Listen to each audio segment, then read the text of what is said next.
ഖുർആൻ ക്ലാസ്സിൽ അൽ അഹ്സാബിലെ 50 മുതൽ 55 വരെയുള്ള വാക്യങ്ങളൊക്കെയാണ് കഴിഞ്ഞ ക്ലാസ്സുകളിൽ നമ്മൾ ചർച്ച ചെയ്തത്.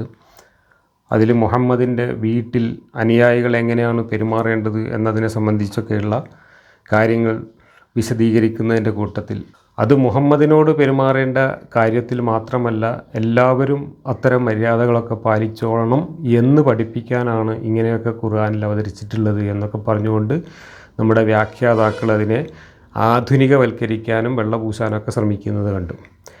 എന്നാൽ ആധുനിക പരിഷ്കൃത സമൂഹം വ്യക്തികളുടെ സ്വകാര്യതയ്ക്ക് കൽപ്പിക്കുന്ന പ്രാധാന്യവും അതുമായി ബന്ധപ്പെട്ട് നമ്മൾ ഇന്ന് അനുകരിച്ചു പോരുന്ന ധാർമ്മിക മൂല്യങ്ങളും ഒക്കെ പടച്ചോൻ കിതാബിലിറക്കി പറഞ്ഞു തന്നതിനേക്കാളൊക്കെ എത്രയോ ഉന്നതവും ഉദാത്തവും മഹത്തരവുമാണ്.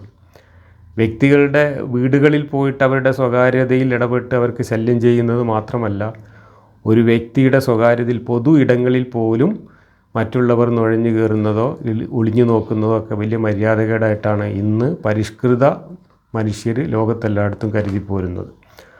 ഒരു വാഹനത്തിൽ ഇരിക്കുന്ന ഒരാളെപ്പോലും ഒളിഞ്ഞു നോക്കുന്നത് തെറ്റായിട്ടാണെന്ന് പാശ്ചാത്യ സമൂഹത്തിലൊക്കെ ഇന്ന് കണക്കാക്കപ്പെടുന്നത്.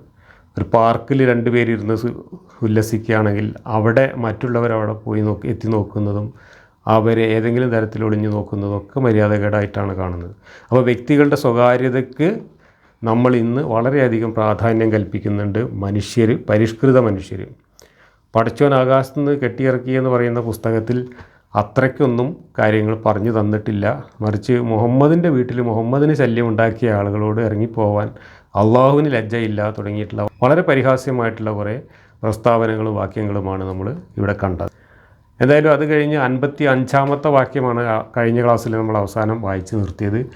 അതിൽ സ്ത്രീകൾ അകലം പാലിക്കേണ്ടതും സ്ത്രീകൾക്ക് സ്വതന്ത്രമായി ഇടപഴകാവുന്നതുമായ പുരുഷന്മാരുടെ ആ ലിസ്റ്റാണ് നമ്മൾ വായിച്ചത്. ആ ലിസ്റ്റിൽ വാപ്പ, സഹോദരന്മാർ, സഹോദരങ്ങളുടെ മക്കൾ എന്നിവയ്ക്ക് പുറമേ നമ്മളിൽപ്പെട്ട സ്ത്രീകൾ എന്ന് ഒരു വാചകം പറയുന്നുണ്ട്. ആ നമ്മളിൽപ്പെട്ട സ്ത്രീകൾ എന്നതുകൊണ്ട് ഉദ്ദേശിക്കുന്നത് മുസ്ലിങ്ങളായ സ്ത്രീകൾ എന്നാണ് വ്യാഖ്യാതാക്കൾ കൊടുത്തിട്ടുള്ളത്.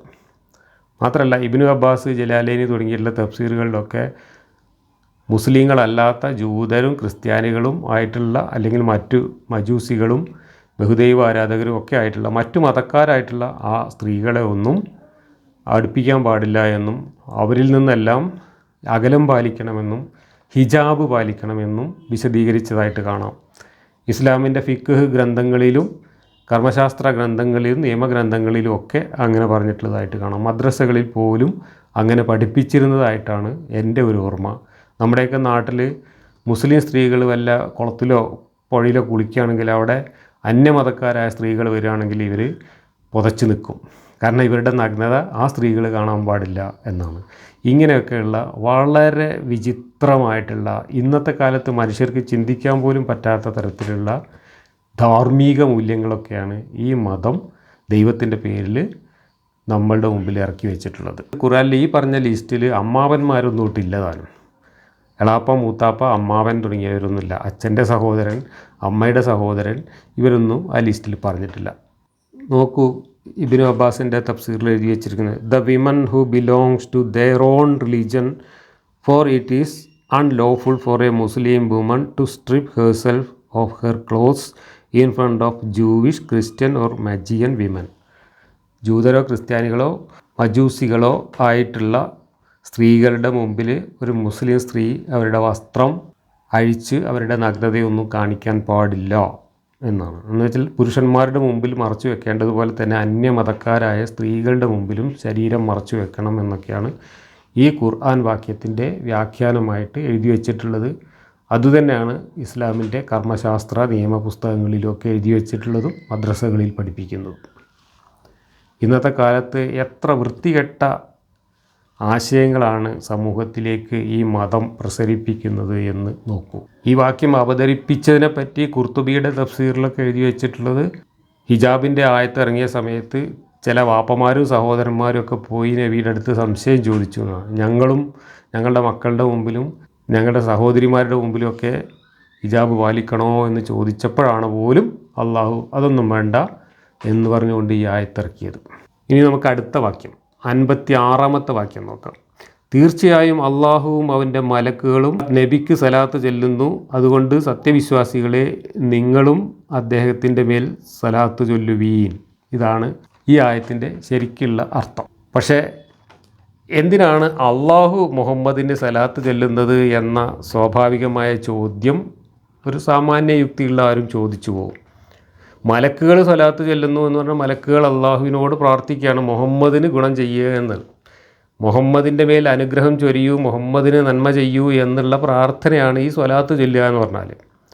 സല്ലല്ലാഹു അലാ മുഹമ്മദ് സല്ലല്ലാഹു അലൈഹി വസല്ലം എന്ന് പറയുന്നതിനാണ്. അതാണ് മുഹമ്മദിൻ്റെ പേര് കേട്ടാൽ എല്ലായിടത്തും അത് ചൊല്ലുന്നത് ആളുകൾ. അങ്ങനെ സ്വലാത്ത് ചൊല്ലണം എന്ന് അള്ളാഹു കൽപ്പിക്കുകയാണ്. അത് കൽപ്പിക്കുമ്പോൾ അള്ളാഹു സ്വയം മുഹമ്മദിനേക്കാൾ ചെറുതാകുന്നതാണ് നമ്മളിവിടെ കാണുന്നത്. മുഹമ്മദ് അള്ളാഹുവിനെ ലജ്ജയില്ലാത്ത ഒരു അടുക്കള പരിചാരകനായി തരം താഴ്ത്തിയതിന് ശേഷം ആ മുഹമ്മദ് അള്ളാഹുവിനെ കൊണ്ട് മുഹമ്മദിന് സ്വലാത്ത് ചൊല്ലിക്കുകയാണ്. ഇതാണ് മദീനയിലെ അള്ളാഹു മുഹമ്മദും. മക്കയിൽ മുഹമ്മദ് വെറുമൊരു പോസ്റ്റ്മാനും അള്ളാഹു ആകാശത്തിരിക്കുന്ന ദൈവവുമായിരുന്നെങ്കിൽ മദീനയിൽ അധികാരമൊക്കെ കിട്ടിയതോടുകൂടി മുഹമ്മദ് ഒരു ഗോത്രത്തലവനും പ്രമാണിയും അള്ളാഹു മൂപ്പരുടെ കസേരയ്ക്ക് താഴെ തലയും ചൊറിഞ്ഞ് ഇരിക്കുന്ന ഒരു കുട്ടിക്കാര്യസ്ഥനും ആ രീതിയിലേക്ക് അള്ളാഹുവിനെ തരം താഴ്ത്തി. എന്നിട്ട് അതുകൊണ്ടും പോരാഞ്ഞിട്ട് ആ അള്ളാഹുവിനെ കൊണ്ട് മലക്കുകളെയും കൂട്ടി മുഹമ്മദിൻ്റെ പിന്നാലെ സലാത്ത് ചെല്ലിക്കുക വരെ ചെയ്തു മുഹമ്മദ്. എന്നിട്ട് അതും അള്ളാഹിൻ്റെ പേരിൽ എഴുതി വെച്ചു. ഇത് വിശ്വാസികളായ പണ്ഡിതന്മാർ ഇതിനെ വ്യാഖ്യാനിക്കാൻ വേണ്ടി തുനിഞ്ഞപ്പോൾ അവർക്ക് ഇതിലെന്തോ ഒരു പന്തികേട് തോന്നി. ഇതിപ്പോൾ എന്താ അള്ളാഹു സലാത്ത് ചെല്ലുന്നു പറഞ്ഞാൽ മുഹമ്മദിന് അനുഗ്രഹം ചൊരിയണമേ, മുഹമ്മദിന് രക്ഷ നൽകണമേ എന്ന് അള്ളാഹു ഇപ്പോൾ ആരോടാ പ്രാർത്ഥിക്കുക എന്ന് ആലോചിച്ചപ്പോൾ എന്നാൽ പിന്നെ അള്ളാഹുവിൻ്റെ സ്വലാത്ത് ചൊല്ലലാക്കണ്ട, സ്വലാത്ത് ചൊരിയലാക്കാം എന്നാക്കിയിട്ട് അള്ളാഹുവിൻ്റെ സൊല്ലു ചൊരിയലും മലക്കുകളുടെ സൊല്ലു പ്രാർത്ഥനയും മനുഷ്യരുടെ സൊല്ലു പ്രകീർത്തനവും അങ്ങനെ അങ്ങോട്ട് വ്യാഖ്യാനിച്ചു. ഒരേ കാര്യമാണ് ഖുർആനിൽ പറയുന്നത് ഇന്നല്ലാഹ മലായിക്കത്തു യുസല്ലൂന അലൻ നബി യാ അയ്യുഹല്ലദീന ആമനു സൊല്ലൂ അലൈഹി വസല്ലിമു തസ്ലീമാനാണ്. അള്ളാഹു മലക്കുകളും മുഹമ്മദിന് സലാത്ത് ചൊല്ലുന്നു, അതുകൊണ്ട് വിശ്വാസികളെ നിങ്ങളും മുഹമ്മദിൻ്റെ മേൽ സലാത്ത് ചൊല്ലുവീൻ എന്ന്. ഈ അള്ളാഹു എന്ന് പറയുന്ന പ്രപഞ്ച സൃഷ്ടാവായ പടച്ചോന് മൂപ്പരൊരു മെസ്സേജ് കൊടുത്തേക്കാൻ വേണ്ടിയിട്ട് ഒരു പോസ്റ്റ്മാൻ അയച്ചിട്ട് ആ പോസ്റ്റ്മാൻ്റെ പിന്നാലെ പോസ്റ്റ്മാനെ പ്രകീർത്തിച്ചു കൊണ്ട് നടക്കുക എന്ന് പറഞ്ഞാൽ ഇതിൽ പരം ഒരു ദൈവനിന്ദ ലോകത്ത് വേറെ എവിടെയെങ്കിലും നിങ്ങൾ കണ്ടിട്ടുണ്ടോ? എവിടെയെങ്കിലും ദൈവം ജീവിച്ചിരിപ്പുണ്ടെങ്കിൽ ഇതൊക്കെ വിശ്വസിക്കുകയും ഇതൊക്കെ പ്രചരിപ്പിക്കുകയും ചെയ്യുന്നവരെ വെറുതെ വിടുമോ ദൈവം? ഇത്രയും വലിയ അവഹേളനം ഒരു ദൈവത്തിന് ഇനി ഏൽക്കാനുണ്ടോ വേറെ എവിടെന്നെങ്കിലും? ചിന്തിക്കുന്നവരോടാണ് നമ്മൾ പറയുന്നത്, ചിന്തിക്കാത്തവരോടൊന്നും പറഞ്ഞിട്ട് കാര്യമില്ല. കണ്ണും കൂട്ടി വിഴുങ്ങുന്ന വിശ്വാസികളെ സംബന്ധിച്ചിടത്തോളം ഇതൊന്നും പ്രശ്നമല്ല. ഈ നബിക്ക് സലാത്ത് ചെല്ലുക എന്നുള്ളത് എത്രത്തോളം പുണ്യമുള്ള കാര്യമായിട്ടാണ് നബി പഠിപ്പിച്ചത് എന്നതിൻ്റെ ചില ഹദീസുകൾ അമാനി മൗലവി ഉദ്ധരിച്ചത് ഞാൻ വായിക്കാം. നബി പറഞ്ഞതായി അലി നിവേദനം ചെയ്യുന്നു, യാതൊരുവൻ്റെ അടുക്കൽ വെച്ച് എന്നെക്കുറിച്ച് പ്രസ്താവിക്കപ്പെടുമ്പോൾ അവൻ എൻ്റെ മേൽ സ്വലാത്ത് നേർന്നില്ലയോ അവനത്രേ ലുബ്ധൻ. മറ്റൊരു നബിവചനം ഇബ്നു മസ്ഊദ് ഉദ്ധരിക്കുന്നു, ജനങ്ങളിൽ വെച്ച് ഖിയാമത്ത് നാളിൽ എന്നോട് ഏറ്റവും ബന്ധപ്പെട്ടവൻ അവരിൽ വെച്ച് എൻ്റെ മേൽ കൂടുതൽ സ്വലാത്ത് നടത്തുന്നവനാകുന്നു. തിരുമേനി പറഞ്ഞു കേട്ടതായി അബ്ദുല്ലാ ഇബ്നു അംറും അബു ഹുറൈറയും ഉദ്ധരിക്കുന്നു, എൻ്റെ മേൽ ആരെങ്കിലും ഒരു പ്രാവശ്യം സ്വലാത്ത് നേർന്നാൽ അള്ളാഹു അവൻ്റെ മേൽ അതിന് 10 പ്രാവശ്യം സ്വലാത്ത് നേരുന്നതാണ്. അപ്പോൾ ആരായി അള്ളാഹു? മുഹമ്മദിനെ നമ്മൾ ഒരു പ്രാവശ്യം പ്രകീർത്തിച്ചാൽ അള്ളാഹു 10 പ്രാവശ്യം മുഹമ്മദിനെ പ്രകീർത്തിക്കും. അതുകൊണ്ട് എന്നെ പ്രകീർത്തിക്കുന്നതിൽ നിങ്ങൾ ലുബ്ധ കാണിക്കരുത്, എന്നെ പ്രകീർത്തിക്കൂ എന്ന് പറഞ്ഞു നടന്ന ഒരു മനുഷ്യനാണ് ഈ മുഹമ്മദ്. നിങ്ങളെ സ്നേഹിക്കുന്നതിനേക്കാൾ, നിങ്ങളെ മക്കളെ സ്നേഹിക്കുന്നതിനേക്കാൾ, നിങ്ങൾ മറ്റെന്തിനേക്കാൾ എന്നെ സ്നേഹിക്കൂ എന്ന് ഉളുപ്പില്ലാതെ പറഞ്ഞ ഒരേ ഒരു നേതാവേ ലോക ചരിത്രത്തിലുള്ളൂ. അയാളുടെ പേരാണ് മുഹമ്മദ്. ആ മുഹമ്മദ് അള്ളാഹുവിനെ കൊണ്ട് സലാത്ത് ചെല്ലിച്ചു. എന്തിനു വേണ്ടിയിട്ടാണ്? സ്വന്തം അനുയായികൾ തന്നെ പ്രകീർത്തിച്ചുകൊണ്ട് തൻ്റെ അടിമകളായി തന്നെ അനുസരിച്ചു കൊണ്ട് നടക്കാൻ വേണ്ടിയിട്ട്. തന്നെ പ്രകീർത്തിക്കൂ, അള്ളാഹു തന്നെ പ്രകീർത്തിച്ചു കൊണ്ടിരിക്കുകയാണ്, എന്നെ നിങ്ങൾ ഒരു പ്രാവശ്യം പ്രകീർത്തിച്ചാൽ അള്ളാഹു 10 പ്രാവശ്യം പ്രകീർത്തിക്കും എന്നൊക്കെ പറഞ്ഞ ഈ അല്പത്തരത്തിന് ശേഷം മുഹമ്മദിൻ്റെ അല്പത്തരം തുടരുന്നത് നോക്കുക. 57 അള്ളാഹുവേയും അവൻ്റെ റസൂലിനെയും ദ്രോഹിക്കുന്നവരാരോ അവരെ ഇഹത്തിലും പരത്തിലും അള്ളാഹു ശപിച്ചിരിക്കുന്നു, അവർക്ക് വേണ്ടി അപമാനകരമായ ശിക്ഷ അവൻ ഒരുക്കി വെച്ചിട്ടുണ്ട്. അള്ളാഹുവിൻ്റെ റസൂലിനെ ദ്രോഹിക്കുന്നത് നമുക്ക് മനസ്സിലാക്കാം. എങ്ങനെയാണ് ഈ മനുഷ്യൻ അള്ളാഹുവിനെ ദ്രോഹിക്കുക, അള്ളാഹുവിനെ ഉപദ്രവിക്കുക? മനുഷ്യർക്ക് ഉപദ്രവിക്കാൻ പറ്റുന്ന ഒരു ജന്തുവാണോ അള്ളാഹു? ഇവിടെ മുഹമ്മദും അള്ളാഹു ഒന്നായിട്ട് ഇങ്ങോട്ട് ഒട്ടുകയാണ്. എന്നിട്ട് മുഹമ്മദ് അള്ളാഹുവിൻ്റെ തലയിൽ ഇങ്ങോട്ട് കയറിയിരിക്കുകയാണ്.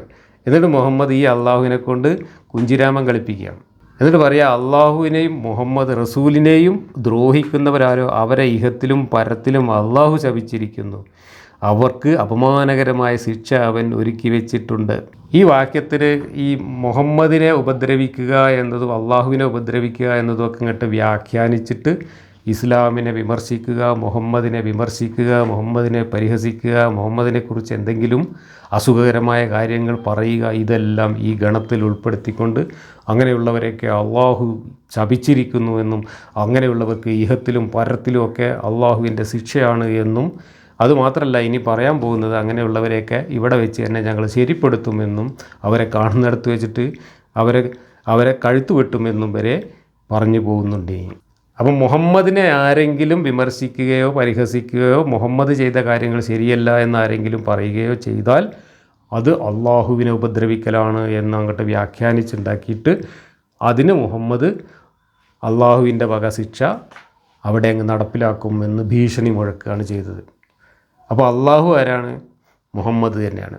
എല്ലാം അള്ളാഹു അള്ളാഹു എന്ന് പറഞ്ഞുകൊണ്ട് മുഹമ്മദ് സ്വയം ഒരു ഭീകരനായ ഫാസിസ്റ്റായിട്ട് ആ സമൂഹത്തിൻ്റെ മേൽ തൻ്റെ ആധിപത്യം ഉറപ്പിക്കുന്ന കാഴ്ചയാണ് നമ്മളിവിടെ കാണുന്നത്.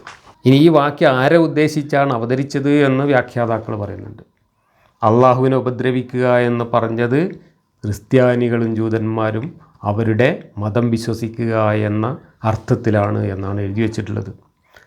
ക്രിസ്ത്യാനികൾ അള്ളാഹുവിന് പുത്രനുണ്ട് എന്ന് പറഞ്ഞു. ക്രിസ്ത്യാനികൾ അള്ളാഹു എന്ന് പറഞ്ഞാൽ പഠിച്ചവനെ കുറിച്ച് തന്നെ വേണ്ടിയിട്ടില്ല, അവരുടെ ദൈവം വേറെയാണ്. അവർ ക്രിസ്തു ദൈവപുത്രനാണ് എന്ന് പറഞ്ഞത് അള്ളാഹുവിനെ ഉപദ്രവിക്കലാണ് എന്ന് പറഞ്ഞുകൊണ്ടാണ് ക്രിസ്ത്യാനികൾക്കെതിരെ വിഷം ചീറ്റുന്നതാണ് ഈ വാചകം. പിന്നെ ജൂതന്മാർ മുഹമ്മദിനെ അംഗീകരിച്ചില്ല എന്നതുകൊണ്ടും മുഹമ്മദിനെ പരിഹസിച്ചു, മുഹമ്മദിനോട് സംശയങ്ങൾ ചോദിച്ചു, മുഹമ്മദിനെ വെള്ളം കുടിപ്പിച്ചു എന്നതുകൊണ്ടും ആ മദീനയിലുണ്ടായിരുന്ന ജൂതന്മാരോടും ക്രിസ്ത്യാനികളോടുമുള്ള വിദ്വേഷമാണ് മുഹമ്മദ് ഇവിടെ പ്രകടിപ്പിക്കുന്നത് എന്നാണ് വ്യാഖ്യാനങ്ങളിൽ കാണുന്നത്. ഇതാ ഇബ്നു അബ്ബാസ് എഴുതി വച്ചിരിക്കുന്നു, those who malign Allah and his messenger by inventing lies about them. This verse was revealed about the Jews and Christians. Allah has cursed them. അള്ളാഹു അവരെ ശപിച്ചിരിക്കുന്നു, ജൂതരെയും ക്രിസ്ത്യാനികളെയും. Allah will torment them in the world through being killed and expelled from their lands and hereafter in the fire. അപ്പോൾ മദീനയിൽ നിന്ന് അവരെ നാട് കടത്തുകയും കൊന്നൊടുക്കുകയും ചെയ്യും. അതിന് പുറമെ പരലോകത്ത് അവർക്ക് നരകവും ഉണ്ടാവും. And has prepared for them the doom of the disdained, they will be humiliated in their torture. അവരെ പരലോകത്ത് തീയിലിട്ടിട്ടും കൊടും ഭീകരമായിട്ട് അവഹേളിക്കുകയും ശിക്ഷിക്കുകയും ചെയ്യും. ഇവിടുന്ന് അവരെ ആട്ടി ഓടിക്കുകയോ കൊന്നൊടുക്കുകയോ ചെയ്തുകൊണ്ട് ഇഹലോകത്തും അവരെ ശിക്ഷിക്കും. കാരണം എന്താണ്? അവർ അള്ളാഹുവിനെ ഉപദ്രവിച്ചു. എന്താ ഉപദ്രവം? അള്ളാഹുവിന് മകനുണ്ട് എന്ന് പറഞ്ഞു. ഇതൊക്കെയാണ് എഴുതി വച്ചിട്ടുള്ളത്. അവരെ ഉദ്ദേശിച്ച് ക്രിസ്ത്യാനികളെയും ജൂതരെയും മുഹമ്മദിനെ അംഗീകരിക്കാത്ത മറ്റു മതക്കാരെയും ഉദ്ദേശിച്ചാണ് അള്ളാഹുവിനെ ശല്യം ചെയ്യുന്നവർ, ഉപദ്രവിക്കുന്നവർ എന്ന് വിശേഷിപ്പിച്ചിട്ടുള്ളത്. ഇവിടെ അമാനി മൗലവി എഴുതി വച്ചിട്ടുണ്ട്, പുത്രനുണ്ടെന്ന് പറയലാണ് ക്രിസ്ത്യാനികൾ ചെയ്ത ഉപദ്രവം എന്നാണ്.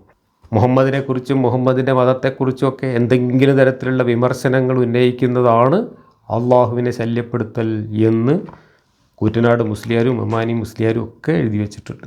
അമാനി മൗലവി എഴുതിയത് ഞാൻ വായിക്കാം. നബി തിരുമേനിയുടെ സ്ഥാന പദവികൾക്ക് നിരക്കാത്തതും അവിടത്തെ തരം താഴ്ത്തി കാട്ടുന്നതുമായ എല്ലാ പ്രസ്താവനകളും പ്രവർത്തനങ്ങളും നബിയെ ശല്യപ്പെടുത്തുന്നവ തന്നെ. തിരുമേനിയെ പരിഹസിക്കുക, അവിടുത്തെ ചര്യകളെയോ പ്രവൃത്തികളെയോ പുച്ഛിക്കുക അല്ലെങ്കിൽ വിമർശിക്കുക മുതലായവയെല്ലാം ഇതിൽ ഉൾപ്പെടും. 69-ാം വചനത്തിൻ്റെ വിവരണത്തിൽ ഇതിന് ചില ഉദാഹരണങ്ങൾ കാണാം. സ്വന്തം ദേഹത്തെക്കാളും മാതാപിതാക്കൾ, സന്താനങ്ങൾ തുടങ്ങിയ മറ്റെല്ലാവരെക്കാളും നബിയെ സ്നേഹിക്കാത്തവൻ്റെ ഈമാനാവുകയില്ലല്ലോ. അതുപോലെ നബിയെ ഏതെങ്കിലും വിധേന ശല്യപ്പെടുത്തുന്നതും അവിടത്തേക്ക് മനോവേദന ഉളവാക്കുന്നതും കൂടുതൽ ഗൗരവപ്പെട്ടതുമായിരിക്കും. അതുകൊണ്ട് തന്നെയാണ് അള്ളാഹുവിനെയും റസൂലിനെയും ശല്യപ്പെടുത്തുന്നതിനെപ്പറ്റി ഒരേ വാക്കിൽ താക്കീത് നൽകിയിരിക്കുന്നതും അള്ളാഹുവിനെയും റസൂലിനെയും ശല്യപ്പെടുത്തുന്നവർക്ക് ലഭിക്കാനിരിക്കുന്ന പ്രതിഫലത്തെക്കുറിച്ച് അള്ളാഹു പ്രസ്താവിച്ചത് നോക്കുക. അതിൽ നിന്ന് ആ മഹാപാപം എത്രമേൽ ഭയങ്കരമാണെന്ന് ഊഹിക്കാവുന്നതാണ്. ഇഹത്തിലും പരത്തിലും അള്ളാഹുവിൽ നിന്നുള്ള ശാപം പോരാ, നിന്ദ്യവും അപമാനകരവുമായ പരലോക ശിക്ഷയും. അള്ളാഹു നമ്മെ കാക്കട്ടെ, ആമീൻ. അപ്പോൾ മുഹമ്മദിനെയും മുഹമ്മദിൻ്റെ ചര്യകളെയും ഇസ്ലാം മതത്തെയും കുറിച്ച് ആരെങ്കിലും വിമർശിച്ച് പറഞ്ഞാൽ അതൊക്കെ അള്ളാഹുവിനെയും നബിയെയും ശല്യപ്പെടുത്തലാണ് എന്നും അങ്ങനെ ശല്യപ്പെടുത്തിയാൽ അവർക്ക് ഇഹലോകത്തും പരലോകത്തും കടുത്ത ശിക്ഷ കിട്ടും എന്നുമാണ് ഭീഷണിപ്പെടുത്തുന്നത്. ഇത് മുഹമ്മദ് ജീവിച്ചിരിപ്പില്ലാത്ത ഇന്നത്തെ കാലത്തും ബാധകമാണ് എന്ന് പറഞ്ഞുകൊണ്ടാണ് മുഹമ്മദിനെ വിമർശിക്കുന്നവരുടെ നേരെ കത്തിയും വാളും എടുക്കുന്നത്. ഈ കാലത്തും കൈവെട്ടാനും തലവെട്ടാനും വെടിവെക്കാനും പുറപ്പെടുന്നത് ഈ ഒരു സിദ്ധാന്തം ഉറപ്പിച്ചിട്ടാണ്. ഒരു മതം ജനാധിപത്യ സമൂഹത്തിൽ എത്രമാത്രം വികൃതമായ ആശയങ്ങളാണ് മുന്നോട്ട് വെക്കുന്നത് എന്നതിന് ഇതിൽ പരം തെളിവ് വേറെ വേണ്ടതില്ല. ഇതിന് ഫാസിസം എന്നല്ലാതെ വേറെ എന്താ പറയുക. ഇനി അള്ളാഹുവിനെ ശല്യം ചെയ്യുന്നതിനെക്കുറിച്ച് അമാനി മൗലവി എഴുതിയ ഇതുകൂടെ വായിക്കാം. അള്ളാഹുവിൻ്റെ ഉത്കൃഷ്ട ഗുണങ്ങൾക്കോ ശക്തി മഹാത്മ്യത്വത്തിനോ അധികാരാവകാശങ്ങൾക്കോ അനുയോജ്യമല്ലാത്തതും അവയെ അവഗണിക്കുന്നതുമായ എല്ലാ പ്രസ്താവനകളും പ്രവർത്തനങ്ങളും അള്ളാഹുവിനെ ശല്യപ്പെടുത്തുന്നവയാകുന്നു. മൊത്തത്തിൽ പറയാം, അള്ളാഹു പ്രസ്താവിക്കുന്നതായി നബി ഉദ്ധരിച്ചിട്ടുള്ള 2 തിരുവചനങ്ങളിൽ നിന്ന് ഇത് മനസ്സിലാക്കാം. ഒന്ന്, അള്ളാഹു പറയുന്നു, ആദമിൻ്റെ പുത്രൻ എന്നെ വ്യാജമാക്കി, അവനത് പാടില്ലായിരുന്നു. അവൻ എന്നെക്കുറിച്ച് പഴി പറഞ്ഞു, അതും അവന് പാടില്ലായിരുന്നു. അവൻ എന്നെ വ്യാജമാക്കി എന്ന് പറഞ്ഞത് അവൻ്റെ ഈ വാക്കാണ്. എന്നെ ആദ്യം സൃഷ്ടിച്ച പോലെ അവൻ എന്നെ വീണ്ടും സൃഷ്ടിക്കുന്നതല്ല തന്നെ. എന്നെ പഴി പറഞ്ഞതാകട്ടെ എനിക്ക് സന്താനമുണ്ടെന്ന് അവൻ പറഞ്ഞതാണ്. ഒരു ഇണയെയോ സന്താനത്തെയോ സ്വീകരിക്കുന്നതിൽ നിന്ന് ഞാൻ മഹാപരിശുദ്ധനുമത്രേ. 2, അള്ളാഹു പറയുന്നു, ആദമിൻ്റെ പുത്രൻ എന്നെ ശല്യപ്പെടുത്തുന്നു, അതായത് അവൻ കാലത്തെ ചീത്ത പറയുന്നു. ഞാനത്രേ കാലം, രാത്രിയെയും പകലിനെയും ഞാൻ കൈകാര്യം ചെയ്തുകൊണ്ടിരിക്കുകയാണ്. ഈ ഹദീസുകൾ മുമ്പിൽ വെച്ചുകൊണ്ട് പരിശോധിച്ചാൽ ഇന്ന് പലരിൽ നിന്നും സാധാരണ കേൾക്കാറുള്ള പ്രകൃതി വഞ്ചിച്ചു, കാലം ചതിച്ചു മുതലായ വാക്കുകൾ അബദ്ധം നിറഞ്ഞവയാണെന്ന് കാണാം. കാലം വഞ്ചിച്ചു എന്നൊക്കെ പറഞ്ഞു കഴിഞ്ഞാൽ അള്ളാഹുവിനെ ഉപദ്രവിക്കലാണ്. അള്ളാഹുവിന് പുത്രനുണ്ട് എന്ന് പറഞ്ഞാൽ അള്ളാഹുവിനെ ഉപദ്രവിക്കലാണ്. ഇതൊന്നും ഇനി ആരും പുനഃസൃഷ്ടിക്കാൻ പോകുന്നില്ല എന്നാരെങ്കിലും പറഞ്ഞാൽ അത് അള്ളാഹുവിനെ പുച്ഛിക്കലാണ്. അങ്ങനെയുള്ളവർക്കൊക്കെ ഇഹലോകത്തും പരലോകത്തും കടുത്ത ശിക്ഷ. ഇഹലോകത്തവരെ കണ്ടാൽ കഴുത്തുവെട്ടും, പരലോകത്തവരെ നരകത്തിലിട്ട് നിത്യനരകത്തിലിട്ട് കരിക്കും. ക്രിസ്ത്യാനികളും ജൂതന്മാരും ഒക്കെ ഇഹലോകത്ത് കൊല്ലപ്പെടാനും പരലോകത്ത് നരകത്തിലെത്താനും കാരണം അവരുടെ വിശ്വാസം അള്ളാഹുവിന് ശല്യമാണ് എന്നുള്ളത്. കുറ്റനാട് മുസ്ലിയാരുടെ തഫ്സീറിൽ ഈ ആയത്തിറങ്ങിയ സന്ദർഭമായിട്ട് മറ്റൊരു കാര്യം കൂടെ പറയുന്നുണ്ട്. ഖൈബർ യുദ്ധം കഴിഞ്ഞ് സഫിയ എന്ന ആ ഗോത്രത്തിലെ സ്ത്രീയെ മുഹമ്മദ് കൂട്ടിക്കൊണ്ടുവന്ന് അച്ഛനെയും ഭർത്താവിനെയും ഒക്കെ കൊന്ന് അന്നേ ദിവസം തന്നെ ടെൻറ്റ് കെട്ടി അവിടെ വെച്ച് മധുവിധു ആഘോഷിച്ച ആ ഒരു കാര്യത്തെക്കുറിച്ച് അന്നത്തെ ആളുകൾ, ജൂതന്മാരും അന്നത്തെ മുഹമ്മദിൻ്റെ എതിരാളികളും മുഹമ്മദിൻ്റെ കൂടെ തന്നെ ഉണ്ടായിരുന്ന ചില ആളുകളൊക്കെ വിമർശിച്ചിട്ടുണ്ട്. ആ വിമർശനത്തിനുള്ള മറുപടിയാണ് പോലും ഇത്. ആ ഒരു വിമർശനം നടത്തിയ സന്ദർഭത്തിൽ അവരുടെയൊക്കെ നേരെ വധഭീഷണി ഉയർത്താൻ വേണ്ടിയിട്ട് ഇറക്കിയ ആയത്താണിത് എന്നാണ് കൂറ്റനാടിൻ്റെ തഫ്സീറിൽ മറ്റു പല തഫ്സീറുകളെ ഉദ്ധരിച്ചുകൊണ്ട് എഴുതി വെച്ചിട്ടുണ്ട്. അപ്പോൾ അള്ളാഹുവിൻ്റെയും അവൻ്റെ റസൂലിൻ്റെയും ദ്രോഹിക്കുന്നവരാരോ അവരെ ഇഹത്തിലും പരത്തിലും അള്ളാഹു ശപിച്ചിരിക്കുന്നു. അവർക്ക് വേണ്ടി അപമാനകരമായ ശിക്ഷ അവൻ ഒരുക്കി വെച്ചിട്ടുമുണ്ട്. 58 വിശ്വാസികളായ പുരുഷന്മാരെയും സ്ത്രീകളെയും അവർ യാതൊന്നും ചെയ്യാതിരിക്കെ ശല്യപ്പെടുത്തുന്നവരാരോ അവർ അപവാദവും പ്രത്യക്ഷമായ പാപവും പേറിയിരിക്കുകയാണ്. ഇവിടെ അള്ളാൻ്റെ റസൂലിൻ്റെ കാര്യമല്ല പറയുന്നത്. ഇവിടെ നിരപരാധികളായ വിശ്വാസികളെ, അവരെ പുരുഷന്മാരെയും സ്ത്രീകളെയും കുറിച്ച് തെറ്റായ അപവാദങ്ങൾ ആരെങ്കിലും പറഞ്ഞാൽ അങ്ങനെയുള്ളവരെയും അള്ളാഹു ഇഹത്തിലും പരത്തിലും ശപിച്ചിരിക്കുന്നു. അവരും പ്രത്യക്ഷമായ പാപികളാണ് എന്നാണ്. ഇത് ആയിഷയ്ക്കെതിരായിട്ട് ലൈംഗിക ആരോപണം ഉന്നയിച്ച ആളുകൾക്കെതിരെ ആ സന്ദർഭത്തിൽ അവതരിച്ചതാണ് എന്ന സൂചനയാണ് ചില തഫ്സീറുകളിൽ കൊടുത്തിട്ടുള്ളത്. ഇങ്ങനെ മുഹമ്മദ് ജീവിച്ചിരുന്ന കാലത്ത് മുഹമ്മദിനെതിരായിട്ട് ആരെങ്കിലുമൊക്കെ എവിടെയെങ്കിലും വല്ല വിമർശനങ്ങളും പറയുന്നുണ്ട്, അല്ലെങ്കിൽ പരിഹസിച്ചുകൊണ്ട് കവിത ചൊല്ലുന്നുണ്ട് എന്നൊക്കെ കേട്ടാൽ മുഹമ്മദ് എന്താണ് ചെയ്തിരുന്നത്? അള്ളാഹുവിൻ്റെ ശിക്ഷയ്ക്കൊന്നും കാത്തിരുന്നില്ല. മുഹമ്മദ് തന്നെ കൊട്ടേഷൻ സംഘത്തെ അയച്ചിട്ട് ചതി പ്രയോഗിച്ച് അവരുടെ എല്ലാം തല അറുത്ത് കൊണ്ടുവരികയായിരുന്നു ചെയ്തത്. അങ്ങനെ ഒരുപാട് പേരുടെ തല അറുത്ത് കൊണ്ടുവന്ന ചരിത്രം ഇസ്ലാമിലുണ്ട്. കാബൂബിൻ അഷ്റഫ് എന്ന ജൂത പണ്ഡിതനെയും അസ്മ എന്ന് പറയുന്ന ഒരു കവിയെയും അങ്ങനെ ഒരുപാട് പേരെയും കഴുത്തറുത്ത് കൊണ്ടുവന്നത് വിമർശിച്ചു, പരിഹസിച്ചു എന്ന കാരണം പറഞ്ഞിട്ടാണ്. മുഹമ്മദിനെ പരിഹസിച്ചു, വിമർശിച്ചു എന്നതാണ് കാരണം. അള്ളാഹുവിൻ്റെ ശിക്ഷയൊന്നും അവർക്ക് കിട്ടിയില്ല, മുഹമ്മദ് പോയിട്ട് ശിക്ഷിക്കുകയാണ് ചെയ്തത്. അടുത്തത് ഇനി അള്ളാഹുവിനെയും മുഹമ്മദിനെയും വിമർശിക്കുന്നവരെല്ലാം വിശ്വാസികളായ പുരുഷന്മാരെയും സ്ത്രീകളെയും അവർ യാതൊരു തെറ്റും ചെയ്യാതിരിക്കെ ശല്യപ്പെടുത്തുന്നവരാരോ അവർ അപവാദവും പ്രത്യക്ഷമായ പാപവും പേറിയിരിക്കുകയാണ്. ഇതാണ് 58-ാമത്തെ വാക്യം. അപ്പോൾ തെറ്റ് ചെയ്യാത്ത നിരപരാധികളായ സ്ത്രീകളെക്കുറിച്ചും പുരുഷന്മാരെക്കുറിച്ചും ഇല്ലാത്ത അപവാദങ്ങൾ പറഞ്ഞു വരുത്തിയാൽ അവർ മഹാപാപികളാണ് എന്ന ഒരു കാര്യമാണ് ഇവിടെ പറയുന്നത്. ഇത് ഇറങ്ങിയ സന്ദർഭം ഏതാണ് എന്ന കാര്യത്തിൽ പല അഭിപ്രായങ്ങളുണ്ട്. അതിൽ ഒരഭിപ്രായം, ഇത് ആയിഷയ്ക്കെതിരെ ലൈംഗിക ആരോപണം ഉന്നയിക്കപ്പെട്ട സന്ദർഭത്തിൽ സഫ്വാൻ എന്ന് പറയുന്ന ഒരു ചെറുപ്പക്കാരനും ആയിഷയും കൂടെ ബനു മുസ്തലഖ് യുദ്ധം കഴിഞ്ഞ് മടങ്ങുമ്പോൾ കൂട്ടം തെറ്റിപ്പോയ കഥ, ആ കഥയെ തുടർന്ന് ഉണ്ടായ ലൈംഗിക അപവാദം, ആ ഒരു പശ്ചാത്തലത്തിൽ അപവാദത്തെ തുടർന്ന് 1 മാസം ആയിഷയെ മാറ്റിപ്പാർപ്പിക്കുകയും പിന്നീട് ആയത്തിറക്കുകയും ഒക്കെ ചെയ്തതിൻ്റെ കൂട്ടത്തിൽ അപവാദം പറഞ്ഞവർക്കെതിരെ ശിക്ഷ ഇറക്കുന്നതിന് വേണ്ടി അവതരിച്ച വാക്യങ്ങളുടെ കൂട്ടത്തിൽപ്പെട്ടതാണ് ഇത് എന്നാണ് ചില ആളുകൾ പറയുന്നത്. ഇബ്നു അബ്ബാസ് പറയുന്നത് നോക്കൂ, the reference here is to Safwan and believing women, that is Aisha by accusing them of unchastity when they are chaste. They bear the guilt of slander and manifest sin. It is also said that this was revealed about a group of fornicators in Medina who used to harm by their acts the believing men and women. Allah commanded them to cease their harm and they complied. ഇത് ആയിഷയെക്കുറിച്ചുള്ള ലൈംഗിക അപവാദം പറഞ്ഞ സന്ദർഭത്തിൽ ആ അപവാദം പറഞ്ഞുണ്ടാക്കിയവരെക്കുറിച്ച് പറഞ്ഞതാണ് എന്നും, അതല്ല മുസ്ലിം സ്ത്രീകളെ ചില പൂവാലന്മാർ മദീനയിൽ ഉപദ്രവിച്ചിരുന്നു, ആ കാര്യത്തിൽ അവർ വന്നിട്ട് പ്രവാചകനോട് പരാതി പറഞ്ഞപ്പോൾ അതിന് മറുപടിയായിട്ട് ആ പൂവാലന്മാർക്കെതിരായിട്ട് ഇറക്കിയതാണ് ഇത് എന്നും 2 സന്ദർഭ വിവരണമാണ് ഇബ്നു അബ്ബാസ് പോയി കൊടുത്തിട്ടുള്ളത്. ഇനി വാഹിദി കുറേ വിസ്തരിച്ച് കൊടുത്തിട്ടുണ്ട്, 2-3 സന്ദർഭങ്ങൾ പറയുന്നുണ്ട്. അതിലൊന്ന്, once Umar Khattab saw a girl from the helpers with her beauty uncovered. He disliked seeing her beauty and hit her. She complained to her family about him and as a result they went out to him in order to hurt him. Allah revealed this verse about this incident. അപ്പോൾ അള്ളാഹു ഉമ്മറിനെ ഒരു തെമ്മാടിത്തം കാണിച്ചതിൽ നിന്ന് രക്ഷിക്കാൻ വേണ്ടിയിട്ട് ഇറക്കിയ ആയത്താണിത് എന്ന് പറയുന്നത്. ഒരു പെണ്ണ് അവളുടെ സൗന്ദര്യം മറയ്ക്കാതെ ശരിക്കും വസ്ത്രം ധരിക്കാതെ, ഇപ്പോൾ ഇറാനിൽ മാഷ അമീനിയെ കാണിച്ചതുപോലെ കാണിച്ചു, എന്നിട്ട് പോയിട്ട് അടിച്ചു ഉമ്മർ ഈ പെണ്ണിനെ. അപ്പോൾ ഈ പെണ്ണും പെണ്ണിൻ്റെ വീട്ടുകാരും പോയിട്ട് ഉമ്മറിനെ തിരിച്ച് ഉപദ്രവിക്കാനായിട്ട് പോയി. ആ സന്ദർഭത്തിൽ അള്ളാഹു പറഞ്ഞതാണ് ഇത് എന്നാണ് ഇവിടെ എഴുതി വെച്ചിട്ടുള്ളത് ഒരു സന്ദർഭം. ഇനി രണ്ടാമത്തത്, മുഖാത്തിൽ said, this verse was revealed about Ali ibn Abi Talib who use to be harmed and maligned by a group of hypocrites. Al-Dhahak and Suddi said, this verse was revealed about those adulterers who used to roam the streets of Medina and follow the women who come out at night to relieve themselves. When they saw a woman, they approached her and winked at her. If the woman did not say anything, they followed her. But if she rebuked them, they left her alone. Actually, these adulterers were only after slave girls. But at that time, free women were not distinguishable from slave girls.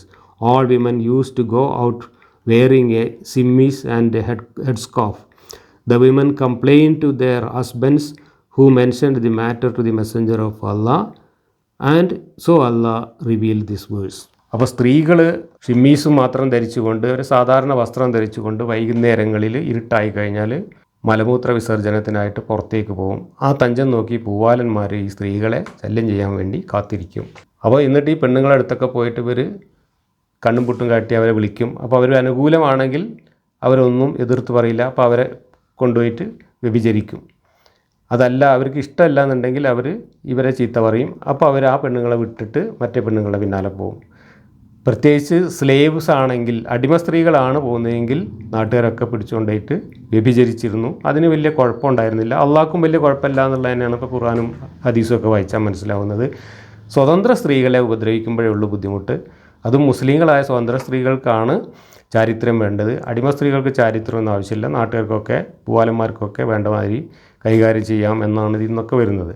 അതായിരുന്നു അന്നത്തെ system. ആ സിസ്റ്റത്തിനനുസരിച്ച് അള്ളാഹു ഈ free women, അതായത് സ്വതന്ത്രരായ സ്ത്രീകളെ, വിശ്വാസികളായ സ്വതന്ത്ര സ്ത്രീകളെ ആരും ഉപദ്രവിക്കരുത് എന്ന് പറയാൻ വേണ്ടിയിട്ടാണ് ഈ ആയത്തിറങ്ങിയത് എന്നും, അങ്ങനെയുള്ള സ്ത്രീകൾ പോയി പരാതി പറഞ്ഞപ്പോഴാണ് അള്ളാഹു ഈ ആയത്തിറക്കി കൊടുത്തത് എന്നാണ് പോയി പറഞ്ഞത്.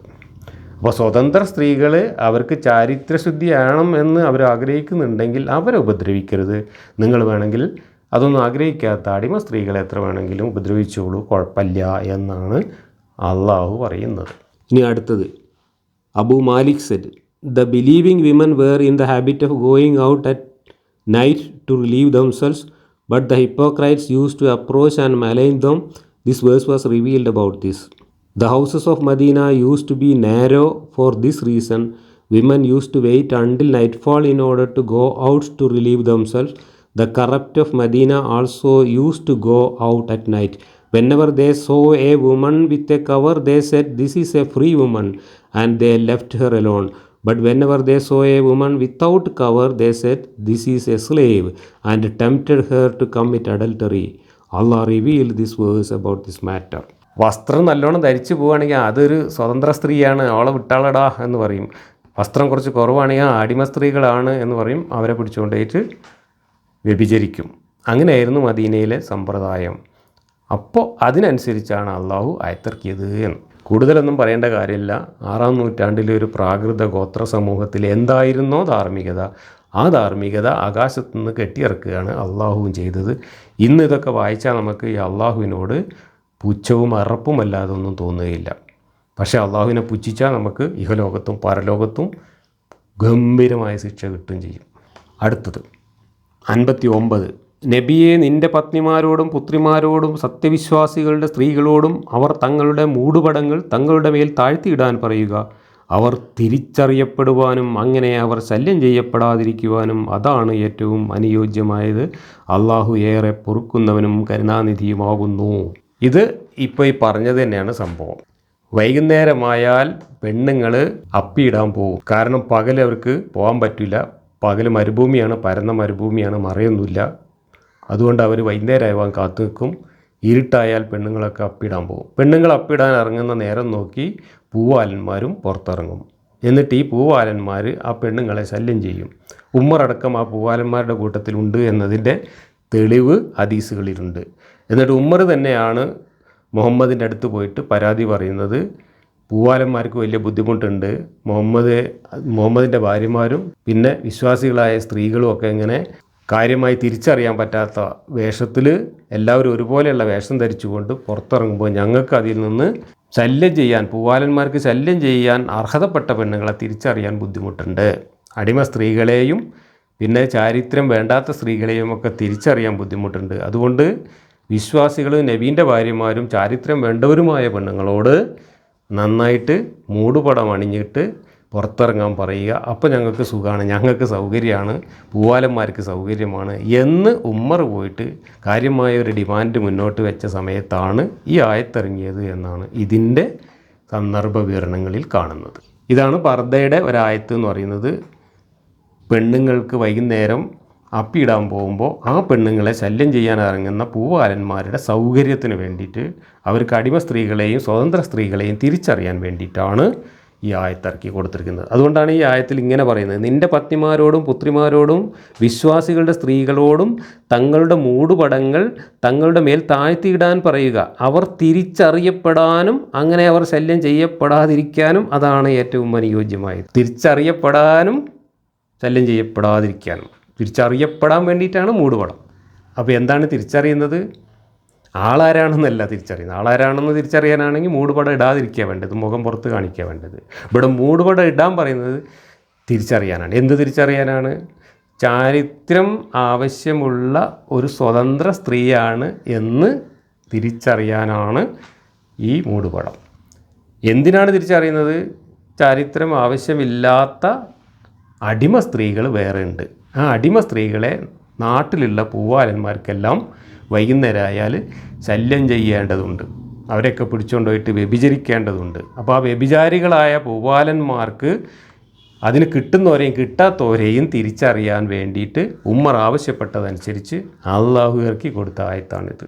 അള്ളാഹുവിൻ്റെ ധാർമ്മികത എവിടെ നിൽക്കുന്നു എന്ന് നിങ്ങൾക്ക് വേറെ ഒരു ദൃഷ്ടാന്തം അന്വേഷിച്ച് പോകേണ്ടതില്ല. മനുഷ്യ സ്ത്രീകളെ സ്വതന്ത്രരും അടിമകളും എന്ന് പറയുന്ന രണ്ട് വിഭാഗമുണ്ടാവുന്നതിലോ അതിലൊരു വിഭാഗം വസ്ത്രം ധരിച്ചുകൊണ്ട് നടക്കുന്നതും മറ്റൊരു വിഭാഗം വേണ്ടത്ര വസ്ത്രം ധരിക്കാതെ നടക്കുന്നതിലും അള്ളാഹുവിന് യാതൊരു ജാള്യതയുമില്ല. എന്ന് മാത്രമല്ല, ആ വസ്ത്രം ധരിക്കാതെ നടക്കുന്ന അടിമകളായിട്ടുള്ള സ്ത്രീകളെ നാട്ടിലുള്ള പൂവാലന്മാർ ശല്യം ചെയ്യുന്നതിലും അള്ളാഹുവിന് വലിയ വിരോധമൊന്നുമില്ല. ഇത് എവിടുത്തെ സദാചാരമാണ്? ഏത് കാലത്തെ സദാചാരമാണ്? ഇത് എന്ത് തരം ദൈവമാണ്? ഈ മാതിരി വൃത്തികേടൊക്കെ കെട്ടിയിറക്കാൻ മാത്രം വിവരദോഷിയും സംസ്കാരശൂന്യനുമാണോ പ്രപഞ്ച സൃഷ്ടാവായ ദൈവം? ആലോചിച്ച് നോക്ക് നിങ്ങൾ. ഇവിടെ ഇന്ന് പക്ഷേ ഈ കാര്യം മിണ്ടില്ല നമ്മുടെ മതപണ്ഡിതന്മാർ. അവർ മുസ്ലിം സ്ത്രീകളെ അമുസ്ലിം സ്ത്രീകളിൽ നിന്ന് വേർതിരിച്ചറിയാനാണ് എന്ന നിലക്കാണ് ഇപ്പോൾ ഈ പർദ്ദ എന്ന് പറഞ്ഞ് നടക്കുന്നത്. അങ്ങനെയാണെങ്കിൽ അവർ സ്വന്തം സഹജീവികളായ മനുഷ്യ സമൂഹത്തെ അതിഭീകരമായി അവഹേളിക്കുകയാണ് ചെയ്യുന്നത്. എന്താ അവഹേളനം? ഈ മുസ്ലിം സ്ത്രീകളെ അമുസ്ലിം സ്ത്രീകളിൽ നിന്ന് വേർതിരിച്ചറിയേണ്ടത് എന്തിനാണ്? മുസ്ലിം സ്ത്രീകൾക്ക് മാത്രം ചാരിത്രവും പരിശുദ്ധിയൊക്കെ വേണം, മറ്റു സ്ത്രീകളെ എങ്ങനെ വേണേലും ജീവിച്ചോട്ടെ. അതല്ലേ? അവരെ തിരിച്ചറിയണം, ഇവരെയും തിരിച്ചറിയണം. അങ്ങനെയാണല്ലോ ഇപ്പോൾ ഇതിൻ്റെ അർത്ഥം വരിക. അടിമ സ്ത്രീകളെ തിരിച്ചറിയുന്നത് എന്തിനാണ്? അടിമ സ്ത്രീകളെ പോയിട്ട് ഉപദ്രവിക്കാനാണ്. ഉടമ സ്ത്രീകളെ തിരിച്ചറിയുന്നത് അവരെ ഉപദ്രവിക്കാതിരിക്കാനാണ്. അതിനു വേണ്ടിയിട്ടാണ് അള്ളാഹു ഈ ആയത്തിറക്കിയത്. പക്ഷേ ഇന്ന് അടിമ സ്ത്രീകളും ഉടമ സ്ത്രീകളും ഇല്ലാത്തതുകൊണ്ട് മുസ്ലിം സ്ത്രീകളും അമുസ്ലിം സ്ത്രീകളും വേർതിരിച്ചറിയാൻ എന്ന് പറയുമ്പോൾ അമുസ്ലിം സ്ത്രീകളൊക്കെ യാതൊരു മാന്യതയും ഇല്ലാത്തവരും വൃത്തികെട്ടവരുമാണ് എന്ന ഒരർത്ഥം അതിന് വരും. അതൊന്നും നമ്മളൊന്നും ജീവിക്കുന്നത് പോലെയുള്ള ഒരു സമൂഹത്തിൽ വിളിച്ചു പറയാൻ പാടുള്ള കാര്യങ്ങളല്ല, അങ്ങേയറ്റത്തെ വൃത്തികേടാണ്. ഇതൊന്നും ഒരു ദൈവത്തിൻ്റെ സദാചാര പുസ്തകത്തിൽ എഴുതി വെക്കേണ്ട കാര്യങ്ങളല്ല, വിവരദോഷിയായ ഗോത്ര മനുഷ്യർ എഴുതി വെച്ചിട്ടുള്ള വഷളത്തരങ്ങളാണിത്. ഇബ്നു അബ്ബാസ് എഴുതി വെച്ച് നോക്കൂ. Tell your wives and your daughters and the women of the believers to draw their cloaks round them to cover their necks and bosoms when they go abroad. That will be better, that so they may be recognized as free women and not annoyed, and not be harmed by the fornicators. Allah is ever forgiving. He forgives what they have done in the past. He shows mercy on them regarding that which they will do in the future. അപ്പോൾ ഇതുവരെ അങ്ങനെയൊക്കെ ചെയ്തിട്ടുണ്ടെങ്കിൽ അള്ളാഹ് പൊറുക്കും. ഇനി ഇവിടുന്ന് അങ്ങോട്ട് അങ്ങനെ ചെയ്യാതിരിക്കാൻ വേണ്ടിയിട്ടാണ് അള്ളാഹ് ആയത്തിറക്കിയത്. Free women and slave women, ഈ രണ്ട് കൂട്ടരെയും വേർതിരിച്ചറിയാനാണ് അള്ളാഹ് യൂണിഫോം നടപ്പിലാക്കിയത്. നീ ജലാലിനെ എഴുതി വെച്ചിരുന്നു. Tell your wives and daughters and the women of the believers to draw their cloaks closely over themselves which is a wrap that covers a women totally. In other words, let them pull part of it also over their faces, leaving one eye visible when they need to leave the house of something. That makes it likelier that they will be known to be free women and not be molested by being approached. In contrast, slave girls did not use to cover their faces, and so the disbelievers used to pester them.